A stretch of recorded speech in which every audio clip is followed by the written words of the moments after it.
Hello, everybody. Welcome to another episode of the Crime and Coffee Couple. My name's Allison. And my name's Mike. Hi, Mike. Hey, we are a weekly true crime podcast. Every Sunday we come out with a new episode and bonus episodes for our patrons. So check that out for sure. But yeah, so far haven't missed a week. We have not. Neato, what is this? Like episode 103, something like that? 102, I believe. 102, 103, something like that. Who's so counting? Yeah, who is? So let's thanks for being along for the ride. We really appreciate it. Before we get into the sad story, we'd like to talk about a couple things that happened this week. So number one, I was driving around with our daughter and we were just talking about things, and you know, she's a chatterbox and she's like, you know, we live down here in Florida, and she's like, I like Florida, but there's, you know, some things I would change about it. And I was like, okay, well, what would you change? And she's like, you know, obviously the weather is hot a long time and this and that and whatever. She's like, you know, I wish there weren't any murders. And she's like, oh, but then you guys wouldn't have the podcast, so I guess murders can stay. And I'm like, no, sweetie, that's okay. We don't want murders to happen. Yeah. We will forsake people being alive for our podcast. Yeah, and she's like, oh, yeah, that's true. She's the sweetest person, so she wouldn't wish ill will on anybody. No. So that was really sweet of her, and she's like, I don't know why I just said that. Like, she's not like young. She's middle school, so it's it was pretty funny. Then another story so I wrote these down. I'm like, I got to make sure to tell the folks. You guys are the folks. So the other thing, Allison's been on this like crazy kick of having Blizzard Sunday. Yeah, today is Blizzard Sunday. You actually just said that before we even got on. I was like, and don't you forget it. I know you have your fantasy football draft with your friends, but you're going to have to take your happy ass over to Dairy Queen and get us our Blizzards and pop them in the freezer so that we can enjoy them. So there's a crazy scenario that could happen besides that one. I'm not getting in my car. That's what it was. I'm surprised you got it. I'm surprised you actually understood where I was going with this. And once again, it's Sunday and I'm like, I'm not putting sunscreen on my face. I'm not going outside. I'm not going outside.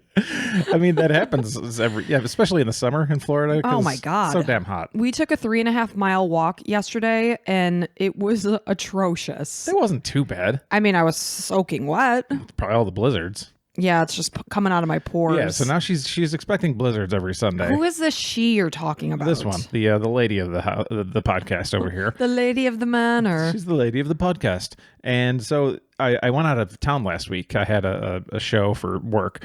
And I was in Biloxi, Mississippi, a beautiful town. Not really. So but anyways, I was there and you had dinner for one night, dinner for another night. I came home, we talked about stuff, and you're like, oh, and Wednesday we had Dairy Queen for dinner. That's not true. It was Thursday. And number two, I sent you a selfie of me and Poppy, and I was like, don't zoom in on my face because you'll see chocolate. Because I did. I saw chocolate around my mouth. I was like, that's cute.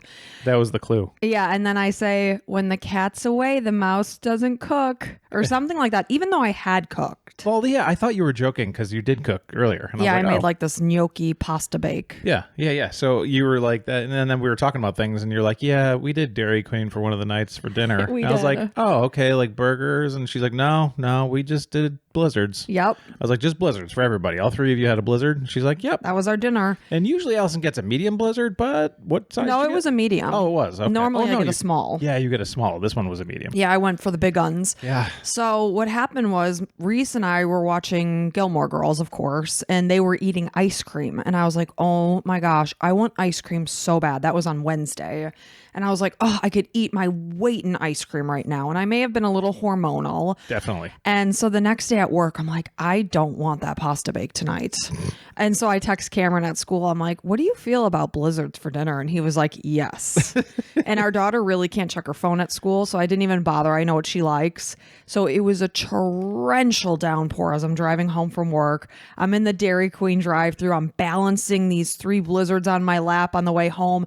I mean, the back roads are flooded. Those suckers got into the freezer, and it was the best dinner I've ever had. Choco brownie extreme with extra brownie pieces. Oh yeah. Ever since we've I introduced the kids to extras, like everybody gets an extra now. So good. I think the kids are big on the M&M and Butterfinger with extra Butterfinger. Reese's new one is Reese's Pieces and Butterfingers. Yeah. Extra Butterfinger. Yeah, always extra Butterfinger. So good. Go ahead, and we're not even, there's no ads for, I mean, Dairy Queen doesn't give a crap about us, so whatever. But yeah, that's been kind of our week so far. And I'll remind you, I'm a registered and licensed dietitian. That's a great point. I meant to mention that. So this registered dietitian took her kids and had blizzards first. Hey, but But you know what? That's okay. I'm not saying you're a bad mother. It was a complete meal. Hey. There was chocolates. Lots of there protein. Was brownies. I'm sure there's protein in there somewhere. There's Yeah. probably real milk somewhere in there. Yeah. I mean, I'm sure it's not a lot of it, but that's okay. Well, it is ice cream. Yeah. It's made with milk and cream. Do they call it ice cream? Do you know for a fact they call it ice cream at What Dairy the hell Queen? do you think it is? Dairy product, probably. No, it's delicious. Creamy. I think they call it creamy dairy product. Creamy dairy Fit product. for human consumption. Oh man. So besides that, want to say welcome. Oh no, I do that at the end of the show. Yeah, Mike. I don't know where the hell you are right Okay. now. If you become a patron, I'm going to say your name next week. Yes. And if you well, became- no, we say it at the end of the show. I know, but Oh. I'm saying for the next one. Okay. Okay. So let me get out of my own way here. Anything else? No, I think I'm ready to do this. Okay. So let's get right into this. So this is the murder of Adrianne Leigh Reynolds, and this is a listener suggestion from Samantha. So thank you so much. So Adrianne Leigh Reynolds was born on September 12th, 1988 in El Dorado, Arkansas, to her birth mother, who was only 16 years old at the time. This is Carolyn. And Carolyn's mom, Beverly, and grandfather through marriage, which is Tony Reynolds. So Tony was not Carolyn's father. Her mom just married him. So obviously, you know, being 16 years old is not an ideal age to have a baby. So she wasn't ready to do that. So her mom and Tony adopted Adrian. So basically she was living like Carolyn, her mother's sister, you could say. So in 1992, when Adrian was 3, Beverly and Tony divorced, but Tony maintained his relationship with Adrian. He continued to make visits and child support payments. In 1995, Beverly, Carolyn, and Adrian moved to Longview, Texas.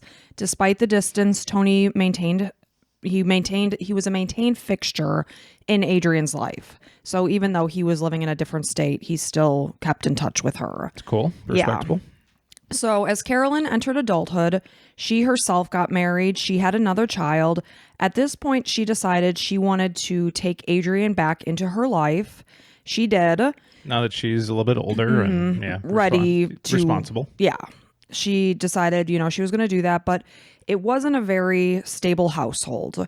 So she ended up getting divorced. She got remarried, and she was, you know, having trouble raising Adrian. Adrian was acting out. It was a difficult living situation. So by age 12, she was, you know, Adrian was facing multiple assault charges. She had to stay in rehab. So issues within the house continued, and in 2003, the state of Texas removed Adrian from Carolyn's care. And not wanting to place Adrian in the foster system, Carolyn reached out to Tony, who had relocated from Arkansas back to his home state of Illinois. He was living in East Moline. So she reached out and she's like, you know, I'm having a lot of trouble taking care of Adrian. She's, you know, proving to be a handful for me. So Tony agreed to take Adrian at that point. So Since he was still, you know, very much involved and likely loved her. Yeah, and you can basically say he was her grandfather because he was. So Tony had married his high school sweetheart. This is Joanne. She was the mother of 2 boys. They decided to move 14-year-old Adrian to live with them, and she entered into Glenville Middle School. The new living situation was very tumultuous. Adrian struggled to get through the school year. Every day was basically a battle. Adrian wanted desperately to move back to Texas to be with her mother. She did ultimately go back. They're like, okay, let's try it again. It was very short-lived. Carolyn and Adrian could not see eye to eye. They were constantly butting heads. So after only 4 months, she came back to Tony and Joanne's house in East Moline. So this is November of 2004, and Adrian is almost 16 years old at this point. So taking Adrian's behavioral issues into account, Tony and Joanne decided to enroll her into what was called the Black Hawk Outreach Center. So they basically just wanted her to get through school, get her GED. She hated school, point blank. Yeah, you got to finish at least high school. Right. And, you know, school systems aren't for everybody. It's very structured. Sure. You're expected to sit through 7 hours in a desk and, you know, do what you're told. It just, you know, some people just don't like that. Listen to subjects you don't care about. It's like, what am I even doing here? Like, I'm not going to use any of this science in real life or any of this, maybe some of the math. As long as you get algebra in, I think you're pretty good. Right. But yeah, I get it. Yeah, school shouldn't be for everybody. Yeah, I get that too. So ultimately what Adrian wanted to do was she wanted to enter the U.S. Marine Corps. And so basically this Black Hawk Outreach Center is an alternative high school that helps teens who struggle at traditional schools. So Adrian, in the meantime, also got a job. She was working at the local Checkers fast food restaurant. She was known there to be very hardworking and reliable. And the military is actually a great idea for somebody like her who doesn't really know what she wants, kind of in between and doesn't feel part of something. Whereas like the military, like you are part of that. Agree, 100%. So Adrian was considered to be beautiful, charismatic, loyal, protective. She was fun-loving. Joanne remembers that she loved to hear her stepdaughter sing. She did admit sometimes that the singing got a little excessive, like she was always singing. She said that, she ultimately really started to enjoy her time with Adrian. They were growing together, learning to live in the same household cohesively. Finally. Yes. Because you know how it is. Anytime the dynamics of the house are disrupted, it takes time to get used to it. I say people change completely like every 10 years. So, hopefully you change together, and it sounds like they were starting to. Right. And obviously this is short-lived. She's really just coming there and settling back in. So everyone's getting into their routines. They're starting to learn to live together. And again, Adrian just continued to love to sing. She would spend hours preparing for her school talent show. She was such a talented singer that Joanne wasn't sometimes able to distinguish if it was Adrian singing or if she was listening to the radio. Oh, wow. Yeah, she was very good. Like, ultimately, she was one of those people that probably would have gone on to, like, be an American Idol or something like that. So Tony and Joanne described Adrian as spunky and full of life. And it sounds like obviously she was somebody that beat to her own drum. She wasn't just one that, like, this is what you do it. And, like, she wanted to fight back. Yeah. So as Adrian started school, like most teenagers, she desperately wanted to make friends and fit in. I mean, isn't that what all teenagers want? That's what human life is about. I mean, it's absolutely necessary to have at least, one friend you can count on. Absolutely. I mean, I was even just watching the new Sex and the City show, just like that. And like Miranda was starting at a job and like she's sitting down awkwardly with her salad. She's like, "Oh, can I sit with you guys?" Even as adults, it's like high school. Yeah, exactly. And it's so hard as an adult, but that's besides the point. But yeah, so make your friends while you can. Right. So kids at school referred to her as Texas because of her cute little Southern accent. There she met a boy. This was 17-year-old Cory Gregory. The two began spending time together. They were eventually at one point talking on the phone for up to 4 to 5 hours at a time. So obviously they had a lot in common. Adrian also began to form friendships with other females. One was Cory's close friend. This is 16-year-old Sarah Kolb. So when Tony met Sarah, he was not impressed. So Tony obviously is Adrian's dad. He did not get a good feeling from Sarah. It sounds like initially it was all just looks based, which I personally don't feel like you should just solely base your opinion of somebody on their looks, because I disagree completely. I look at everybody and I think I'm not going to like you at all because you're ugly. Yeah, right. I'm just kidding. That's not true at all. So wait, all these kids went to the Black Hawk Outreach Center? Yes, Okay. they're all there. So far we're mentioning Cory and Sarah, and yes, they're both at the Black Hawk Outreach Center. So Tony is feeling that like Sarah is a bit of a thug, maybe a bit of a misfit. He said she was dressed entirely in black. She had piercings. Joanne would describe her style as goth, which was something that Adrian was not into. Well, it's one of those things that when you send your kids to a place where they need to, a place where people just try to get by into their GED, there's going to be other kids that are in the same situation who are probably, not in the best family situations, right, or trying to fight against things, or like, they couldn't cut it at a regular high school. This is like the super high security high school basically. So you're going to find out, it's like going to jail and getting more hookups for drugs and guns and stuff. It's like, oh, I'm glad I went to jail because now I get all these different contacts. Right. They're meeting these sort of people at this place. Right. Like you said, people that couldn't hack it in just a traditional classroom setting. And not that there's any judgment against that. But it's something to think about. So, Joanne and Tony at this point are feeling like Adrian just wanted friends. She had the personality of just wanting to be friends with everyone. Sarah was described as a popular girl. It was said that Cory followed her around like a puppy. He was absolutely in love with her. So Sarah and Cory were both fans of the band, the Insane Clown Posse. Oh, no. God, no. And I'm sorry if anybody's, any listeners are big fans of the ICP, but man, these... I do not know any of their songs. Well... what's interesting about Insane Clown Posse, they have their own like group and they call each other juggalos and juggettes or whatever. and they are, I mean, if you're in the group, you're well loved. Like you have a close knit of people that are like kind of outfits or outcasts from society, but like you go to these concerts together and you're just like with your own people. But man, if you like try to do them wrong or something, like there's like probably murders or stuff. Like it's bad stuff. So it's almost like a gang. Yeah, 100%. A gang of like misfits. So if you're not familiar, the Insane Clown Posse, or like Mike said, ICP, they're an American hardcore hip hop duo.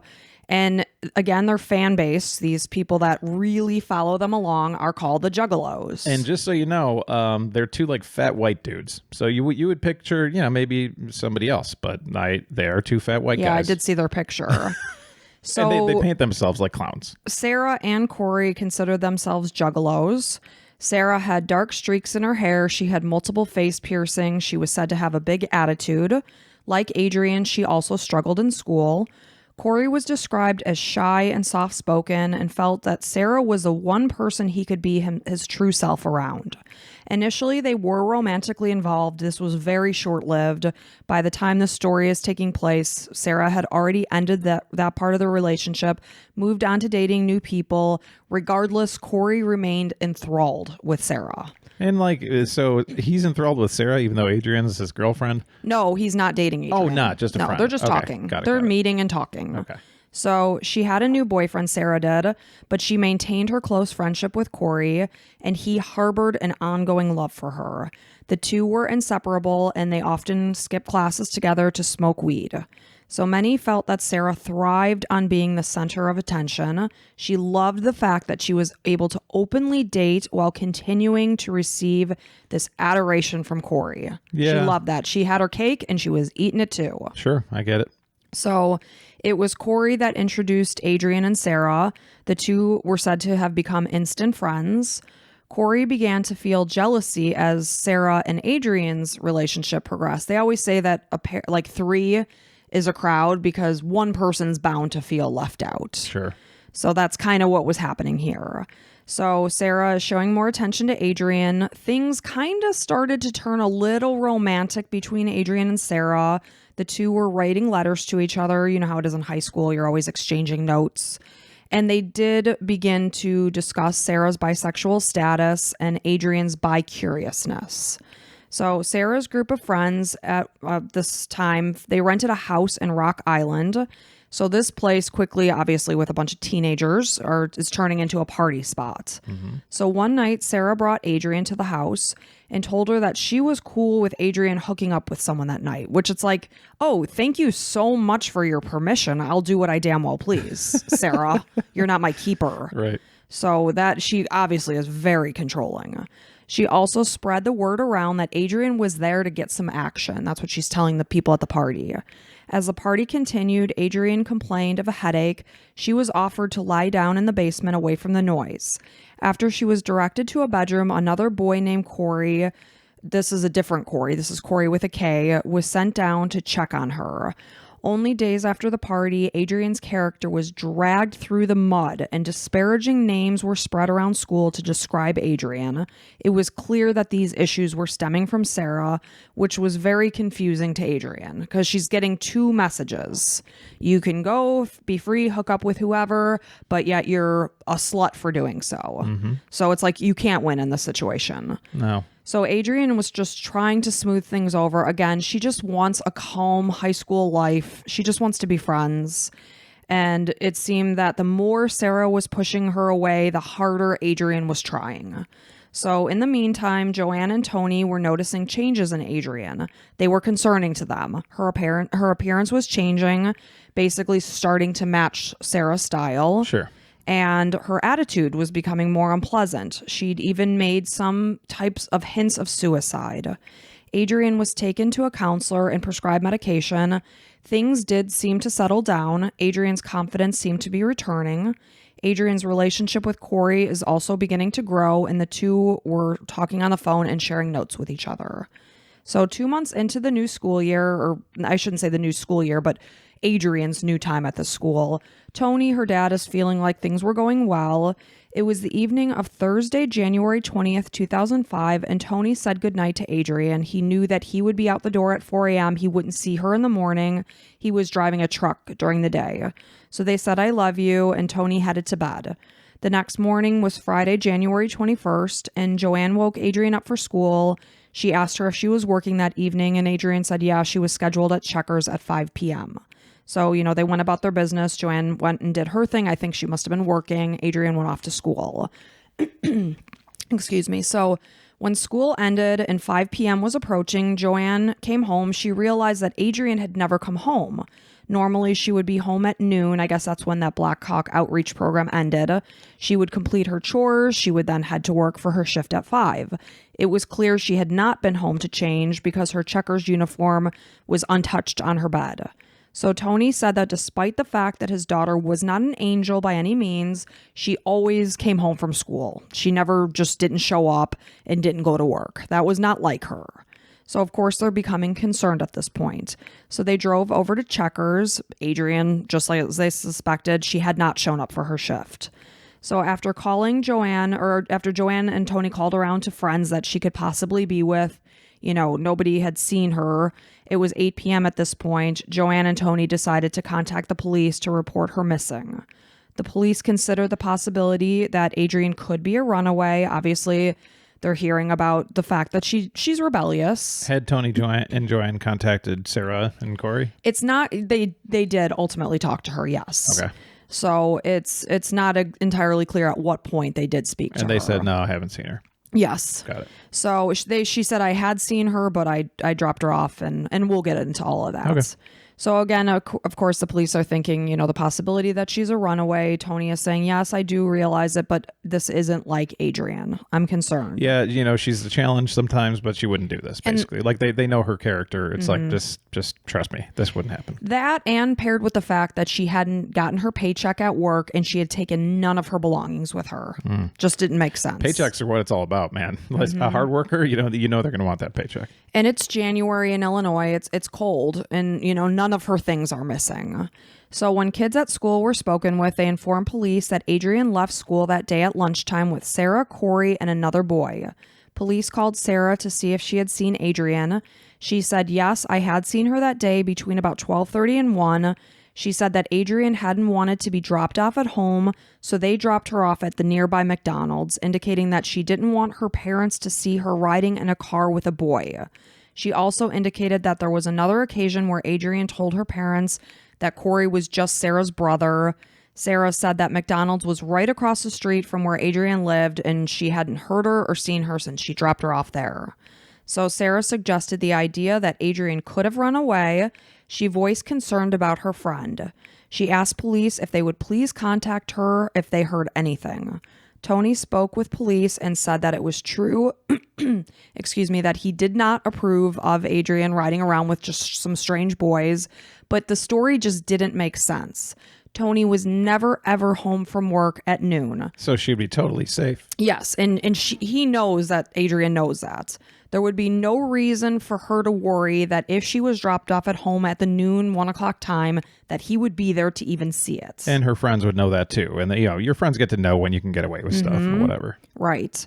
So, he wouldn't be home from work for hours. He's like, these are, these kids maybe, aren't fit for a regular high school or whatever, but they're smart enough to know that I wouldn't be home. Right. So this wouldn't be a problem. He said that his daughter was well aware of the fact that he does not come home from work that early, and this idea started to scare him because he said these stories aren't making sense to me. You're covering something. Something's going on here. So Tony and Joanne drove around. They were searching the streets for any sign of Adrian. They were desperately trying to find her. Tony did not believe Sarah's story. He felt that if she had dropped her off, she would be there. As they drove, they talked. They began to wonder if Adrian's disappearance had something to do with Sarah and Cory, especially since only days earlier, she had confided in Joanne about her interest in Cory and voiced that she was worried that this would be a problem for Sarah.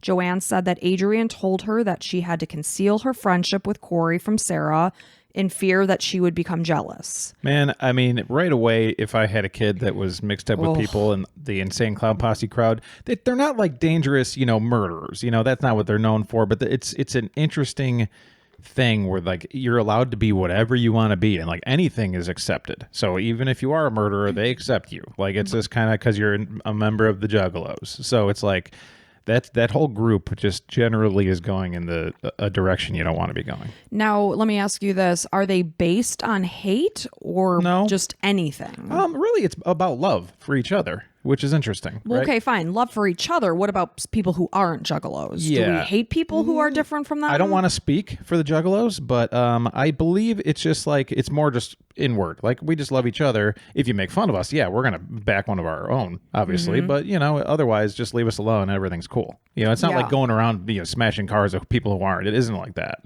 It's more just celebrating each other. Okay. Leave us alone. We'll leave you alone. Got it. So, not only that, but the fact that if I heard my daughter telling me about like this controlling girl, it's like, wait a second, she's not even dating him. Why is she claiming her stake over him? I'm like, we always say to our kids, it sounds like somebody you really don't want to be spending time with. And it's so easy to look back, and think, of course. we can all get sucked into some kind of bad relationship like this. I know you had a bad relationship, with a somebody. friend. Yeah, and I probably did too. I can't remember any, but I'm sure I did. And it's just you look back and you're like, holy shit, how'd I get in this situation? Right. And how did I let it get so far? Yeah. Like I dealt with this controlling friend who, she was awful.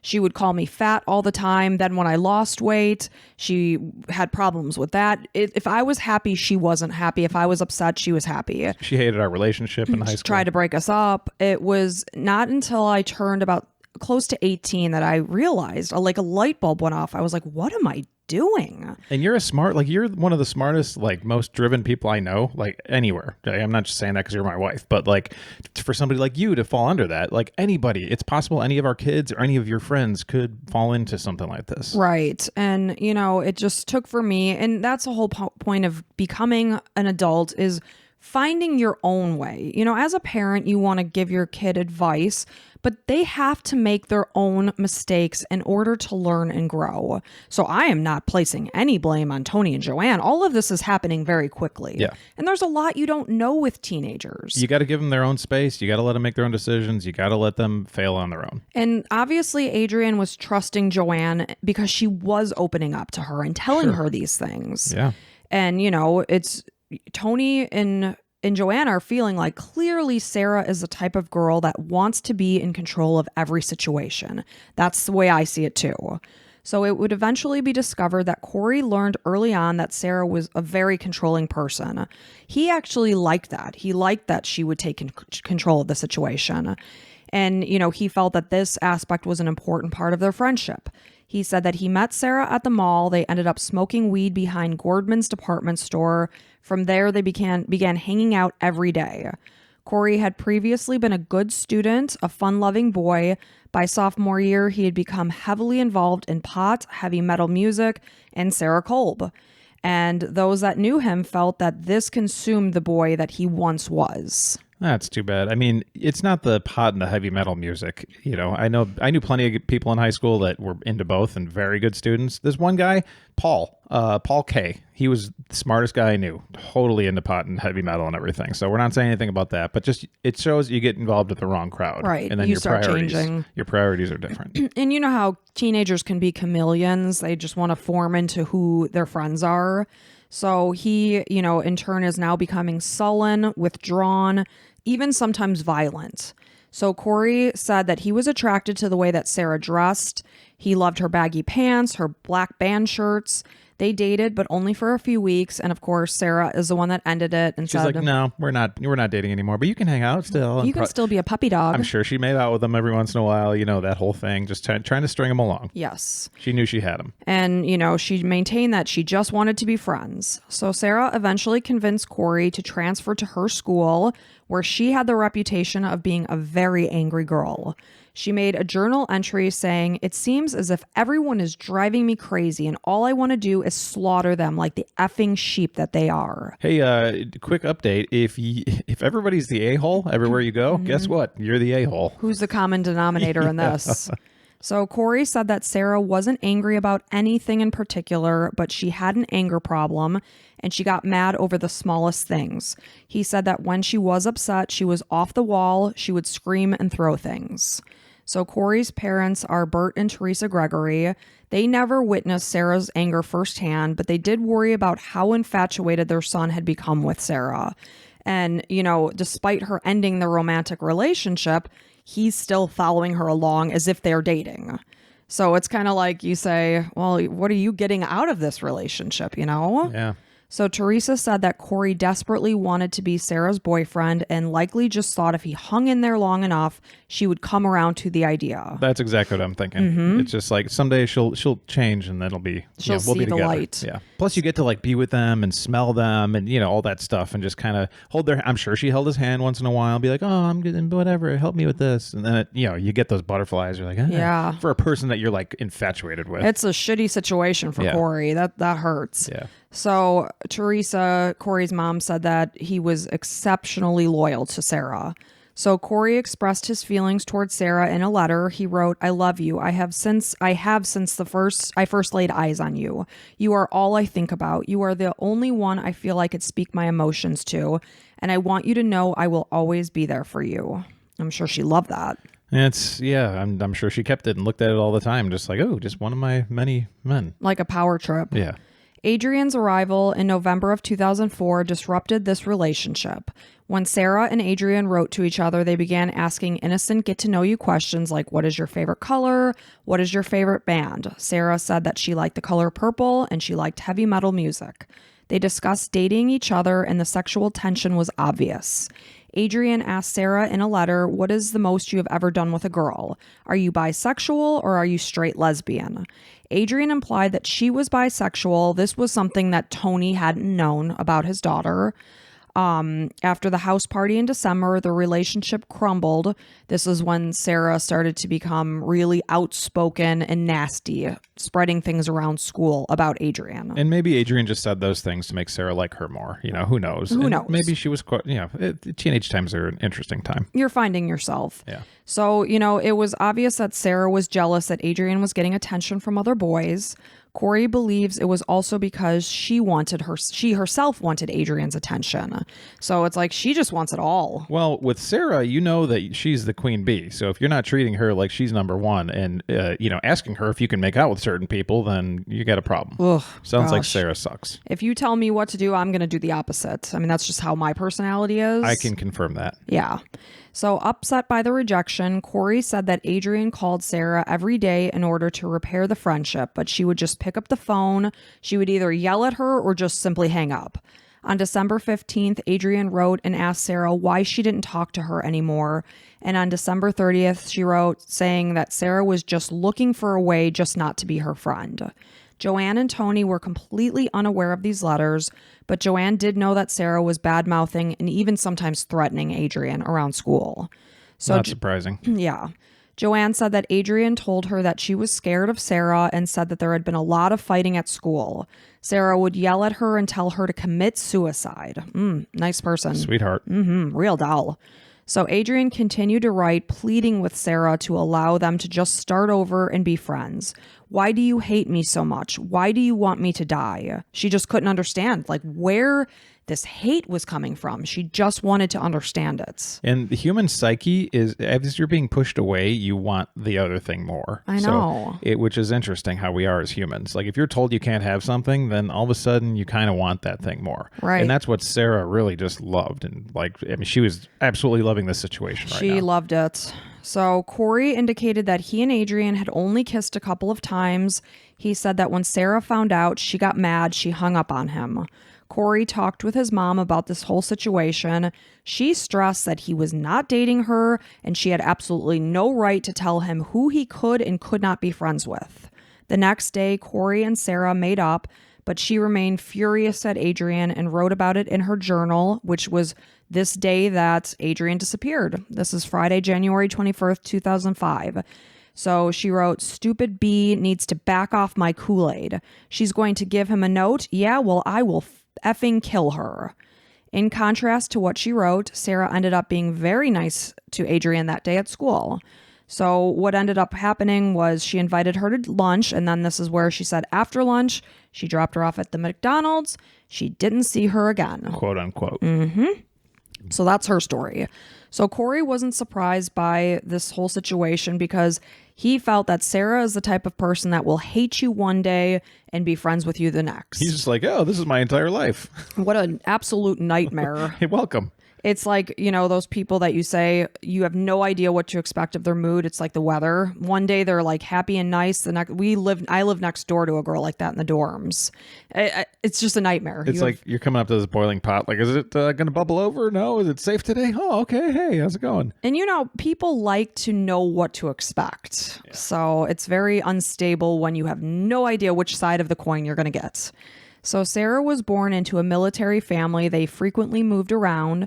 In 1996, while she was living in Idaho, her parents divorced, and Sarah returned to Illinois with her mom.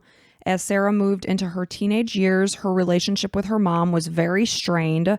Her attitude is very difficult. She's just angry. Her defiance is growing. Her mom remarried, and Sarah did not get along with her stepdad. She rarely saw her own biological father, who stayed in Idaho. Sarah had a very erratic personality, and those that knew her realized that she could be capable of saying, I want to marry you and I want to murder you in the same breath. Any history of abuse or anything? That we know?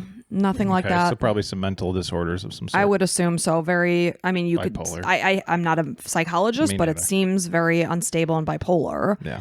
She often both spoke and wrote about the violence that she wished to inflict on others, because obviously I've mentioned she has a journal. So police tried to piece together the hours before Adrian went missing and continued to speak with Sarah and Cory, knowing that these were the two last known people to have seen her. It's like, listen, everything comes back to you. You can say whatever you want, but you're the last people and something happened. So right. And of course, in their mind, they're like, well, yeah, something must have happened to her after we dropped her off. Yeah, we told you at the McDonald's. We're all done. So when police spoke with Sarah about her relationship with Adrian, she replied, to be honest, no, I don't like her. She explained the rocky relationship, and the officer tried to understand why she would give her a ride and invite her to lunch if she didn't like her. That doesn't make sense. Sure. So she explained that she invited her to lunch so that they could discuss their issues. She, Adrian, Cory, and a friend named Scott McKittrick got into Sarah's car, and after she said she had just dropped her off at McDonald's. When police spoke with Cory, he told the exact same story, but added one additional detail. He said that Adrian and Sarah had argued during the trip. From there, he said that they dropped her off at McDonald's and quickly ended his phone call with the police. So they did get some more information from Cory. And he basically hung up on them after that. So you're getting somewhere. Right. As a detective, you're like, okay, we're going to work on this kid a little bit more. Yep. So when police spoke to Sarah again, she admitted to leaving that detail out of the story. She said she feared it would make them look bad. When pressed for additional details, Sarah claimed that they argued over notes that Adrian had passed to Cory and confessed that she liked him and wanted to hang out with him without Sarah. That's what Adrian had wrote to Cory. She's like, hey, I'd like to be friends with you outside of Sarah. How about that idea? Mm-hmm. According to Sarah, this was something that both she and Cory did not want to happen. After continued questioning, Sarah admitted the verbal argument had turned physical and a few punches were exchanged until they came to a resolution that Adrian would stay away from both her and Cory. She said that they dropped her off at McDonald's. That was the end of it. So punches were exchanged and they dropped her off. So we're getting more and more information on each conversation. So you're like, so you two got to fist fighting and then you got in the same car right afterwards. Mm-hmm. Okay, that doesn't make any sense. But right. Yeah, keep going. It sounds like she was saying that they got into the fist fight while in the car. Okay. So meanwhile, the weekend went by. There was still no sign of Adrian. On Sarah's next questioning, she arrived at the station with her mom and a lawyer and repeated her version of events. Police suspected that she knew far more, but let her go because there still wasn't enough evidence to hold her at that point. On Tuesday, January 25th, Cory came in with his lawyer for questioning. He repeated his story. Based on his body language, police felt that if anyone was going to crack, it was going to be Cory. So just like a recent episode we did, they're going to set their sights on Cory because he's going to be the one to break and tell all. Yeah, you're turning the heat up on this guy. Mm-hmm. So basically, he said that, okay, so he leaves. He's in for questioning. He leaves. But Cory. only hours later, Cory's dad, Bert, called the station again. He said, we're coming back in. This time, Cory began crying hysterically as his parents tried to understand what happened. Well, his dad's like, this girl's not worth your entire life. If you know anything, you come clean and then you are off the record. Like you might go to jail for 6 months, but like it's better than going down with this chick, man. Get out. So he broke down and repeated, I'm sorry. I'm so sorry. I'm so sorry. Bert asked Cory if something happened in the car and he nodded his head yes. Bert asked if she had gotten hurt in the car. He nodded yes. When he asked if she had got hurt bad, Cory said, really, really a lot. When Bert asked if she was dead, his son shook his head yes. So when he asked where she was, he could not speak. Bert called his ex-wife Teresa and said, hey, you need to get over here. You slap him in the face, be like, quit being a little like baby. Tell us what's going on. We're not asking questions about everything now. Speak as a man. Be a man, step up to the plate and say what happened. That has to be so horrifying as a parent. I'm frustrated right now. You can hear it. Like, I'm not going to be asking you little baby questions. Just speak. But can you imagine dawning on you that your son is involved in somebody's murder? Oh, no, I couldn't. So when Teresa arrived, she could only just cry and hug her son as he again repeated, I'm so sorry, I'm so sorry. Through the shaking and crying, Bert could also see relief in his son that he was no longer holding in what had happened. Cory told police that he wasn't even really thinking about himself and instead worrying about losing Sarah. I mean, that's how deep that this obsession with Sarah goes. Yeah. He's not even thinking about his own life. He's just wanting to protect this girl. Well, what happened? So we're going to hear it all. So at this point, he began to tell police what happened the day that Adrian disappeared. On Friday, January 21st, 2005 at noon, Sarah invited Adrian to lunch at Taco Bell. The group of four pulled away from school in Sarah's red four-door Geo Prism. Sarah was driving and Adrian was in the passenger seat while Cory and their friend Scott was in the back seat. As they drove, Sarah verbally confronted Adrian and basically demanded that she back off her territory. The argument escalated and Adrian argued back. She indicated that she was free to do whatever the hell she liked. Good for you, Adrian. So as they pulled into Taco Bell, the argument turned physical. At this point, Scott, who was in the back passenger seat, he's like, I'm out. He wanted nothing to do with this whole situation. He got out of the car. He left. He is done from this whole situation. Probably the smartest person, in this backseat of the car. Oh, fantastic that he made that decision. Cory said that Sarah grabbed a wooden stick that she keeps in the car for her protection. Okay. Random. That's very random. And so they continued to fight and wrestle. They eventually moved to the back seat. Cory said as the fight got more violent, he moved to the front passenger seat. Sarah was on top of Adrian, choking her until she passed out. Sarah got out of the car and moved to the front seat and smoked a cigarette with Cory. Cory believed that Adrian was passed out at this point and said they were basically just waiting for her to wake up. When they finally looked back, they saw that Adrian's face was blue and they began to panic, realizing that she was dead. Oh my God. So this took place in the parking lot of Taco Bell in the midst of a busy afternoon, but because it was a cold winter day, the windows of the car were fogged up. Outsiders had no idea what was happening in the car. Sure. So when Cory told Sarah that she killed Adrian, she continued to deny that she was dead. Finally, she said she needed him to help her hide the body, and he agreed.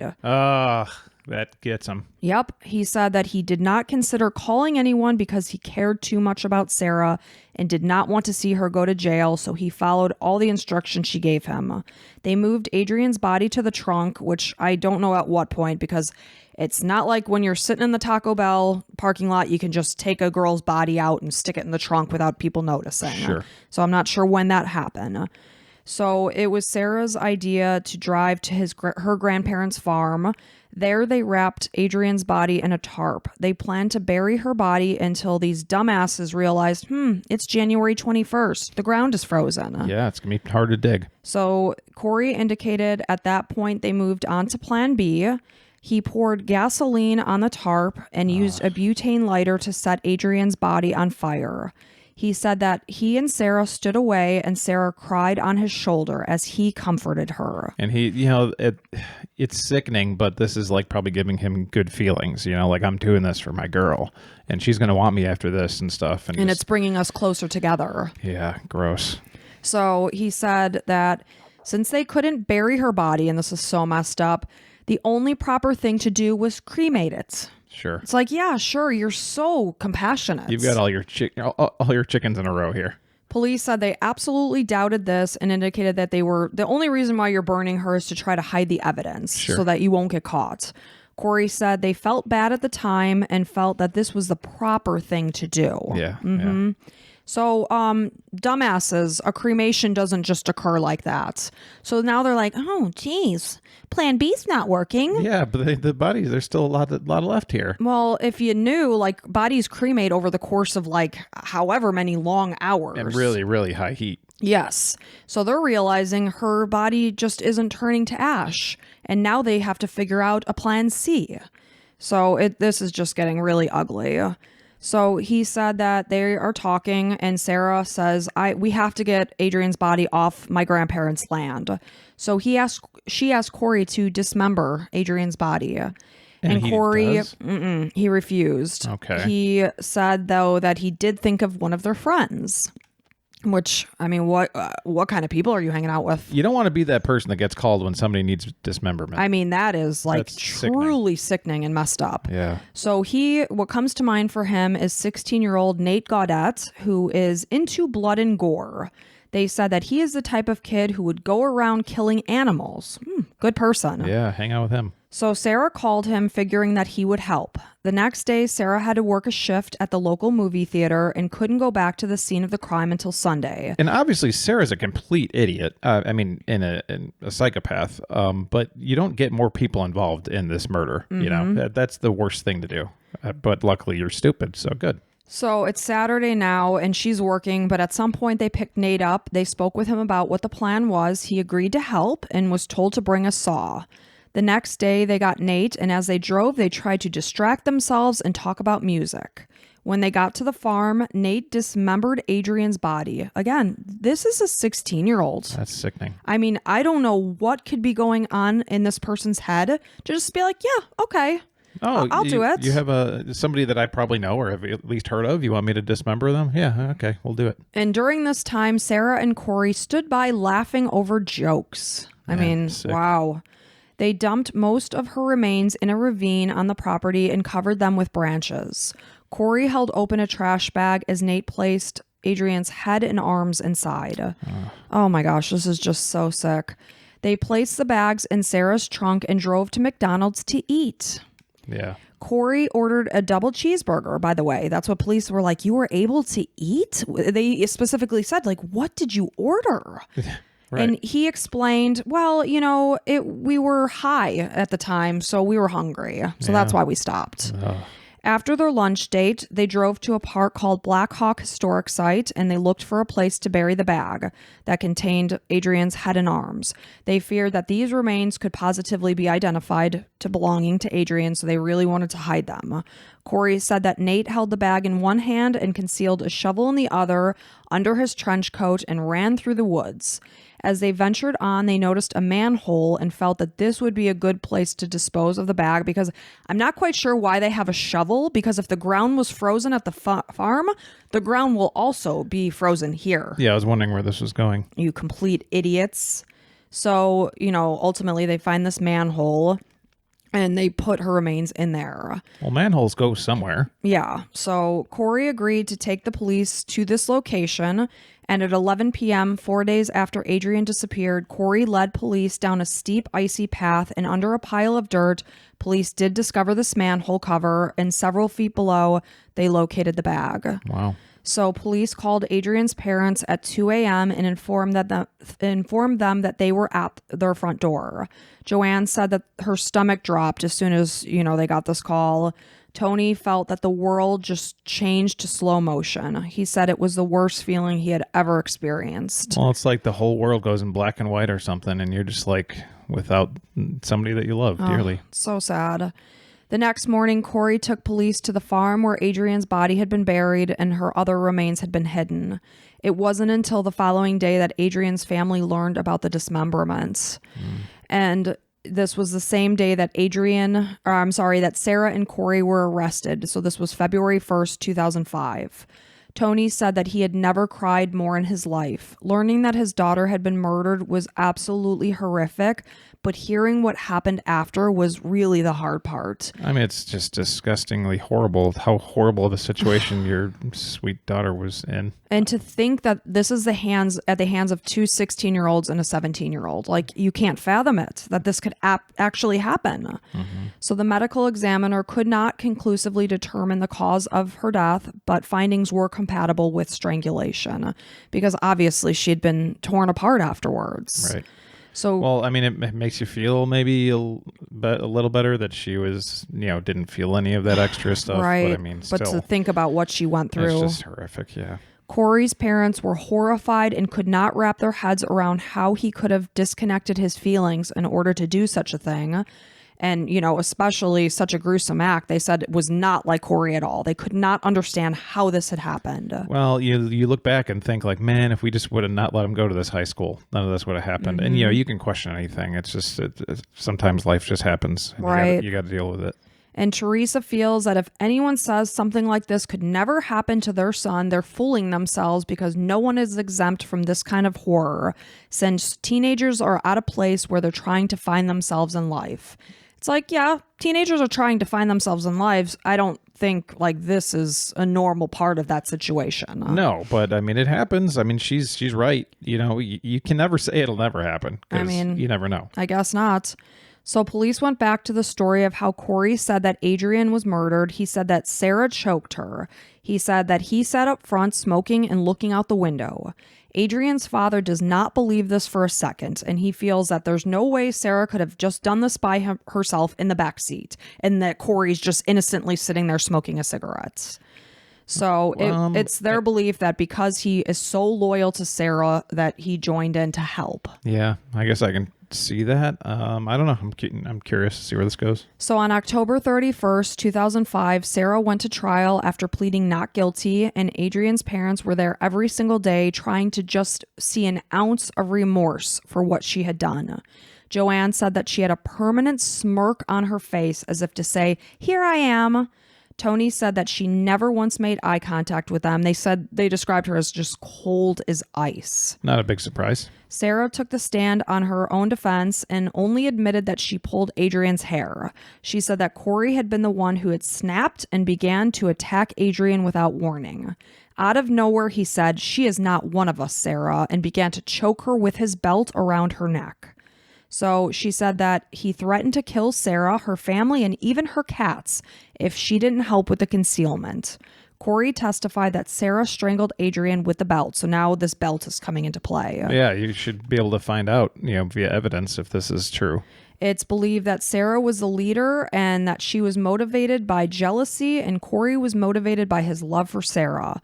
More than 50 witnesses were called to the stand. One was a bystander from the parking lot of the Taco Bell who did notice this red geoprism bouncing up and down, moving back and forth. Again, its fogged windows could not allow him to see in.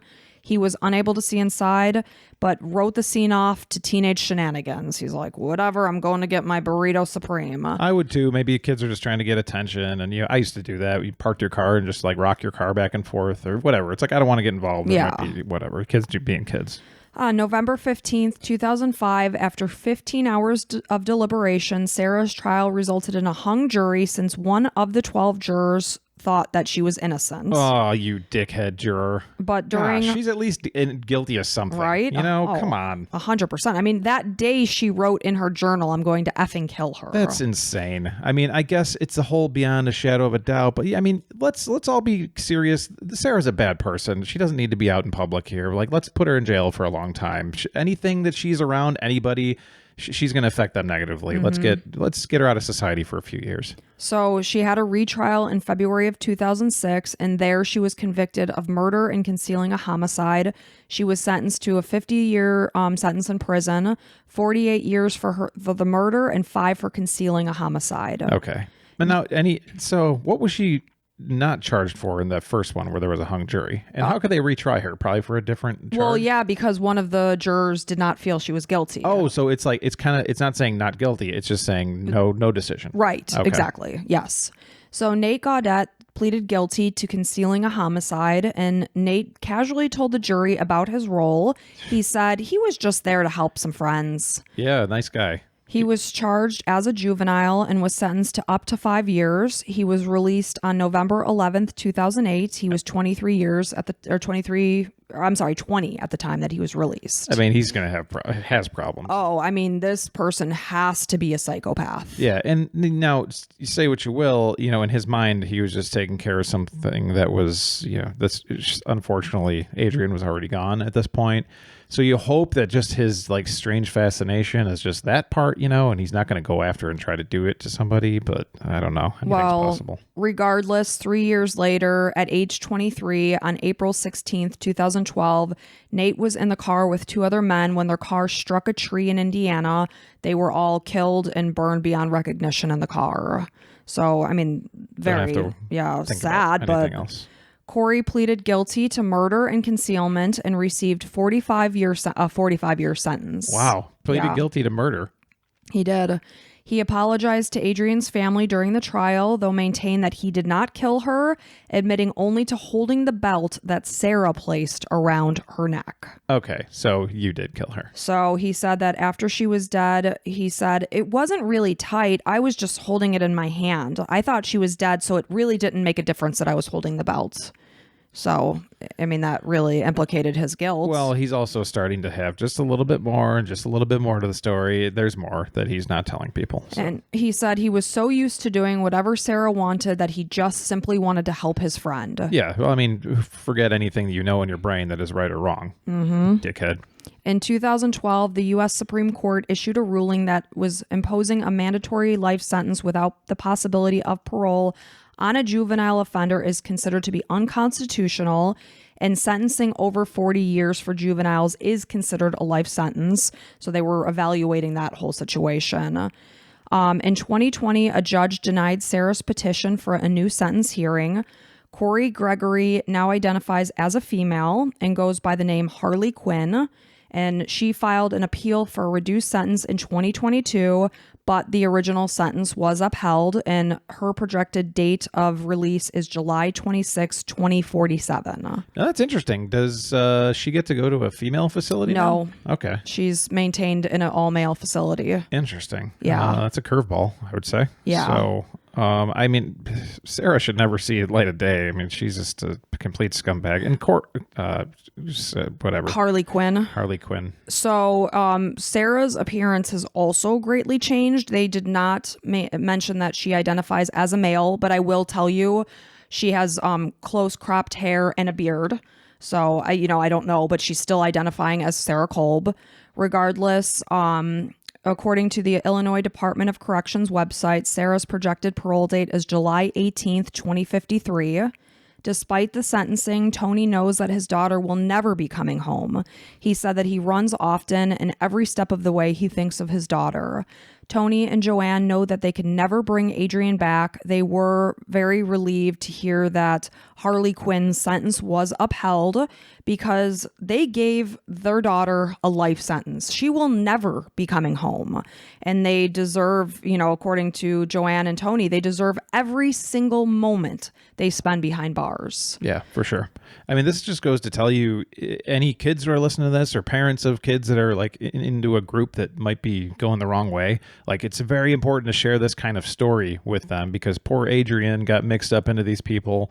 Cory, probably, if he never met Sarah, he probably would have never murdered anybody in his life. No, because they did say that his personality greatly changed after he had met Sarah that fateful day at the mall. And just something like that. Just makes him a murderer, that now he's in prison for the rest of his life, basically. He'll be in his 60s. Sorry. When she is released, she will be in her 60s. Right. And, where do you go from there when you've been in prison since you were 17? You don't know how to live in the world. Yeah. You're a child when you're put behind bars, and now you're a 60-something-year-old getting released. Where do you go from there? Life's over, basically. You don't know how to function in the world. Sure. But Man, it's really important. Talk to your kids while you can, because life can change in a blink of an eye. It's so sad and terrible. And then you think of like Harley Quinn's parents, like Bert's like, I won't even be alive when my son or now daughter is released. It's a tragic situation. I mean, and the most tragic of all is that Adrian was an innocent bystander in this situation. All she wanted was friends. She was being strong and standing up for herself, and then ends up getting murdered in a Taco Bell parking lot. Like, that's not expected. You're proud of your daughter. Like, yeah, you told her, but at the same time, this crazy Sarah, it just murders you because she thinks she's better, or has you murdered, whatever the situation was. Right. Regardless, it resulted. Going to Taco Bell for a conversation resulted in Adrian's death. And it's just beyond like comprehension how this happened. Yeah, I'm so sorry to Adrian's family. Yeah, it's just awful. Well, at least they're gone. Not going to be ruining anybody else's lives, hopefully.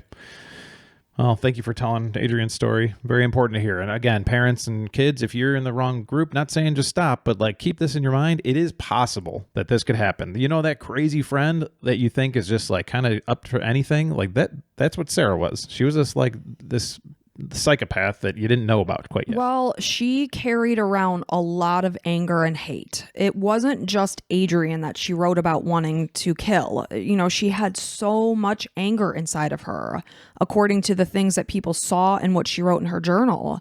I mean, and it's unfortunate that like that hate was just able to like churn around. I don't know. Like, obviously she needed some desperate help. Yeah.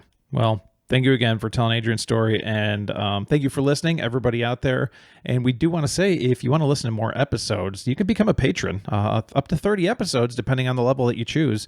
And now we also have a 1-year subscription level. So if you're a patron and want to save like 10% on your year, go ahead in there and say, I want to do a year instead of a month, which is pretty cool. So welcome to the Crime and Coffee Couple Club to Audrey, Angela, Taylor, and Jade.